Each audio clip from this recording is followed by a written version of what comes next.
সারা বছর কালাভুনা রেসিপি করি আর না করি, কোরবানি ঈদ আসলে কালাভুনা রেসিপিটা হবেই। আমি ঠিক যেভাবে কালাভুনা রেসিপিটা তৈরি করি, একদম ঘরোয়া মশলায় ভেতর থেকে থাকবে একেবারে নরম তুলতুলে, খেতে অসম্ভব মজার। গরম ভাত, রুটি, পরোটা, পোলাও সব কিছু দিয়েই যেন দারুণ লাগে খেতে। অনেকেই কালাভুনা তৈরি করলেও দেখা যায় অনেকের কালাভুনা অনেকটা বেশি শক্ত হয়ে যায়, ড্রাই হয়ে যায়। তো আমি যেইভাবে তৈরি করি, আপনারা যদি কেউ তৈরি করতে চান এইভাবে একবার ট্রাই করে দেখতে পারেন। আশা করি অনেক বেশি ভালো লাগবে আমার হাতের এই কালাভুনা রেসিপিটা যদি আপনারা তৈরি করে নেন। তো আমি এখানে আমার যতটুকু প্রয়োজন সে অনুসারে একটু গরুর মাংস নিয়ে নিয়েছি, একদম ফ্রেশ দেখে।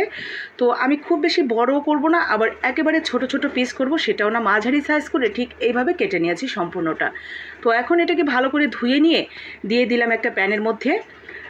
এরপরে এখানে আমরা মশলাপাতি দিয়ে দিব। তো তার আগে দিয়ে দিলাম পেঁয়াজ আর হলুদের গুঁড়া, মরিচের গুঁড়া, ধনিয়ার গুঁড়া, স্বাদ মতো লবণ, আদা, রসুন, জিরা বাটা, সামান্য একটু তেল দিয়ে ভালো করে মেখে নিব। এইখানে একদম বেসিক যে মশলাটা দিয়ে আমরা মাংস রান্না করি, শুধু সেই মশলাটাই আমি এখানে দিয়েছি। তো ভালো করে হাত দিয়ে মেখে নিয়ে এরপরে পরিমাণ মতো পানি দিয়ে দিব, শুধুমাত্র এই মাংসটা সেদ্ধ হওয়ার জন্য যতটুকু প্রয়োজন ততটুকু পানি। তো আমি এখানে প্রথমে 1 কাপ পানি দিয়ে আস্তে করে গরম মশলা টশলা দিয়ে লো আঁচে আস্তে আস্তে সিদ্ধ করে নেব।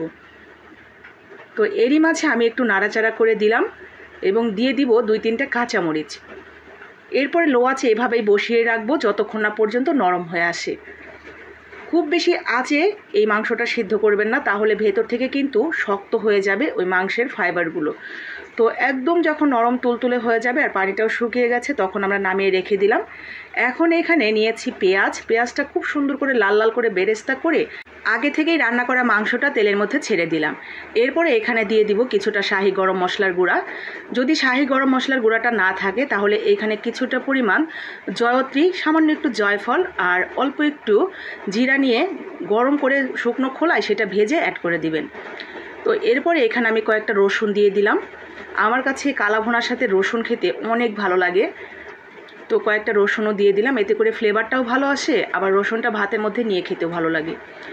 এরপরে কিছুটা সময় তেলের উপর নাড়াচাড়া করে আমরা এখানে বড় বড় সাইজের পেঁয়াজ কেটে রেখেছিলাম, তো সেগুলোও দিয়ে দিলাম। এখন এইভাবেই তেলের উপরে কিছুক্ষণ নাড়াচাড়া করে নেব। একটা সময় দেখা যাবে এটা কালার পরিবর্তন হয়ে গেছে, আর যে পেঁয়াজগুলো দিয়েছিলাম সেটাও অনেকটা নরম হয়ে সুন্দর মতো নসনসা হয়ে গেছে। তো এই পর্যায়ে আমি নামিয়ে নিয়েছি। আর দেখতেই পাচ্ছেন মাশাআল্লাহ এটা কতটা পারফেক্ট হয়েছে। চলেন আপনাদের একটা দেখাই এটা কতটা নরম হয়েছে। দেখেছেন, ভেতর থেকে নরম তুলতুলে থাকবে। এইভাবে যদি রান্না করেন একদমই ড্রাই হয়ে যাবে না, খেতে গেলে অসম্ভব মজার একটা ফিল পাবেন।